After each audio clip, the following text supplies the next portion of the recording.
What is up, people, and welcome to Studio Day Heffrey, where I'm going to walk into a hornet's nest with this one. But I got a two-parter for you. One, we're going to talk about the Cowboys offensively. We're going to talk about Dak Prescott.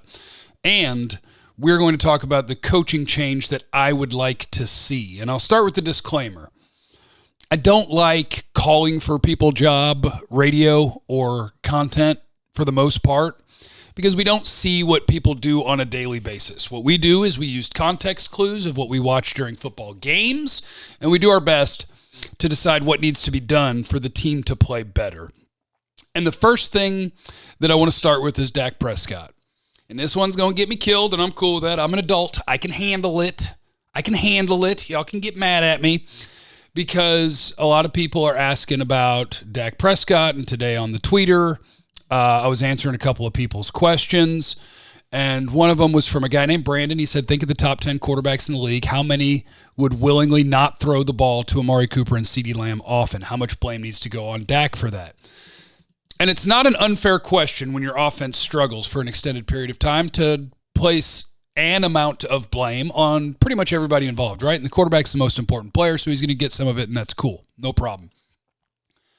This was not Dak's best year. This was not Dak's best work. At times, Dak looked hesitant, indecisive, missed reads, missed throws since the strained calf. Now, if you followed along here and on the show on G-Bag Nation, we try to keep you up to date with what's actually happening, not just like recklessly going, that guy's terrible. Like after a 6-year career of being a top 7 quarterback, your quarterback probably doesn't suck. Could he be better physically, and could he come into next year with more confidence just after a break, seeing how poorly the offense played, himself included, after the calf strain? Sure. But here is what I think is very important to realize, and here comes the Dak excuse from me. If your football team cannot block a 4-man rush, and if your football team cannot run the ball against a light defensive box, it's going to be hard for your quarterback to get a bunch of numbers for your wide receivers. Do you know, remember the Amari Cooper touchdown? He was lined up in the slot, and Dak threw him the touchdown, right? What happened on that play? The answer is, the 49ers didn't want to do the same thing on every play. So at some point you blitz, right? So they blitzed. They sent more than 4 guys. And Dak saw that in 0.2 seconds, and he threw a touchdown. Because he can read a defense. He can see what's happening. He's not perfect at it, but he can read a defense, and he can see what's happening. And if you bring extra people and give him a chance to find the right guy, he'll still do it. Life is hard when a 4-man rush gets pressure 50% of snaps. And that's what happened in the game against San Francisco. A guy named Bob, one of my mortal enemies on The Athletic, posted those numbers in an article that he wrote. And that is the highest pressure rate from 4-man rushes the Cowboys have seen all year. And I don't know if any team has been worse. But 50% of the time, a 4-man rush was getting pressure on your quarterback, for the most part against 6 blockers, okay? So I've got 6 blockers against a 4-man rush. Add in the quarterback, that's 7. So I got 4 guys going out in a route against 7 guys. And when I do that, because it's a 50% pressure rate, the majority of the time I have to get the ball out in 2 seconds. So let's continue the math equation, shall we? I've got 4 guys in the route, sometimes 3, sometimes 2, but I'll say 4 just to give you the most options. I got 4 guys in the route. They're an 11 personnel, so it's probably 3 wide receivers in a route and either a tight end or a back, and the other one's probably helping to protect, right? And I'm getting pressured 50% of the time. If your goal is to get the ball to CeeDee Lamb or Amari Cooper while they're playing outside wide receiver, I would say, how? What's the plan? Now, if you're saying that you want Kellen Moore to have a better plan than Jeff Cavanaugh has, I am down with that. An offensive coordinator, I'd like to see you give me a chance to have some easy plays. But as we draw out 7 guys in coverage and a 4-man pass rush, which the 49ers did the vast majority of the time, as has every team the Cowboys have played in the last few months, when I drop back 7, I can draw you a diagram of how that looks. Are you prepared? You're prepared. 2 guys are playing deep safety. Whoop! And in the case of the 49ers, a lot of times cheating outside so that CeeDee Lamb, Amari Cooper, if you want to get vertical, there's a safety waiting for you. Both of you. They're waiting for both of you.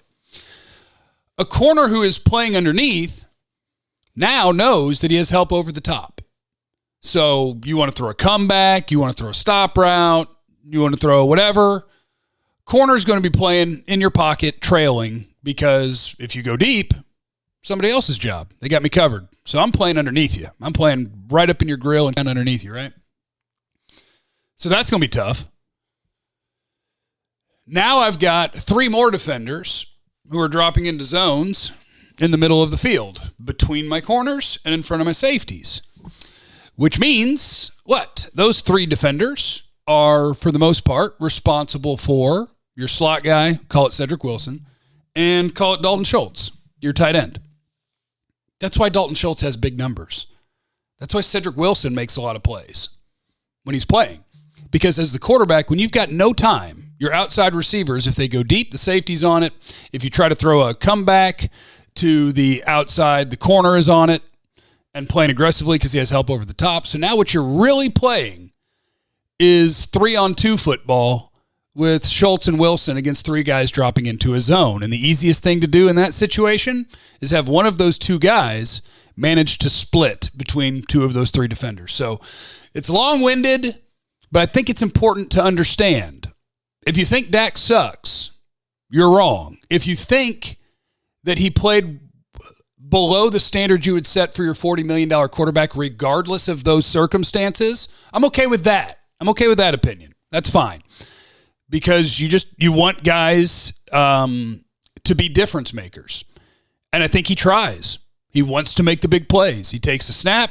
He's looking for a wide receiver. The read is immediately telling him if he's running an inside breaking route, sweet, there you're running towards the linebacker or the nickel corner. If it's a comeback route on the outside, sweet, the outside corner is aggressively playing that because he has help over the top. If you go deep, you got help over the top. So he wants those routes, but his read is telling him pretty darn quickly when he looks out there, nope, now it's on to the next one. And depending on what the next route is, a lot of those are nope, and now it's on to the next one, which ends up being Dalton Schultz, Tony Pollard, Zeke, a check down, because that is what the defense has been dictating to you. So to me, the biggest reason that is happening, the biggest, is the offensive line. The offensive line regressed so hard this year during the season that I really struggle to explain it. So this goes back to my original premise, which is if you could make a coaching change on this staff, what would you do? And I'm just using the context clues of Tyron Smith is still a good football player. He had a bad outing against San Francisco. He's still a good football player. Zach Martin's incredible. Lyle Collins is a capable starter. Connor Williams has been a capable starter. And Tyler Biadasz, I think, has gotten better. But we'll see if he's who you want to continue starting or if you could find an upgrade, right? You're going to find a new left guard. Maybe you'll move Lyle Collins. But that collection of dudes should not be allowing a 50% pressure rate against 4-man rushes, and that collection of dudes should not be unable to block 5 guys and give you a chance in the run game. That shouldn't happen. And it definitely shouldn't happen consistently in almost every game where teams don't have to do very much at all to stop the Cowboys other than just say, drop 7, rush 4. I think they got to do something along that offensive line. When Bill Callahan was here, you were going to be able to run the ball. You give a light box when Bill Callahan's your offensive line coach, you're going to be able to run the ball. When Frank Pollock was still here, I think they did a good job blocking, developing their offensive linemen, scheming the run game. This team, and Kellen Moore doesn't help because, as everybody knows, a lot of the Cowboys' run stuff is very unimaginative, very cut and dry, very simple, Not a lot of scaring you to the outside. Not a lot of scaring you with handing it to other guys. When there is motion at the snap, the one time in that game, the 49ers clearly knew your tendency in that scenario because Dre Greenlaw, the linebacker, beat Tyron Smith to the spot off of the ball. Like, he knew what was coming. You gotta run it more creatively. You've got to block better. You've got to give your guys a chance because that's going to hurt Amari Cooper, CeeDee Lamb, and Dak Prescott. That's who's going to hurt because it's hard to get playmakers the ball when they're double covered on the vast majority of snaps. And there's help inside. Like, so you're running between a bracket and a deep safety if you're an outside wide receiver. So you have to wait for your opportunities to recognize, oh, crap, I've got a chance here. It's man coverage. And when you did, touchdown. Slot fade, touchdown. So I don't mean this to say that Dak's amazing, Dak's perfect, the calf strain didn't bother him, he's super healthy and incredible. I mean this to say he didn't have much of a chance. And I will be optimistic that you have a top 10 quarterback. Odds are you have a top 7 or 8 quarterback when you get to playing football next year, if you can protect him at all. If you can protect, if you can run against a light box, which most teams in the league can run against a light box, you'll have a chance. So my coaching idea is I would love to see something done at the offensive line coach position. Try to also improve your talent level there, whether it's in the draft or free agency. But that is off-season step number 1, is figure out how in the hell to block and how in the world could we not block a 4-man rush up without giving up a 50% pressure rate, and how in the world can we not block 5 guys with 5 guys and run the ball. Figure that out. I think you'll have your really good quarterback back. Leave in the comments what you want to talk about tomorrow. I got a whole bunch of mailbag questions from you guys. Maybe I'll handle up on that tonight. Make sure you're checking 1053thefan.com every day.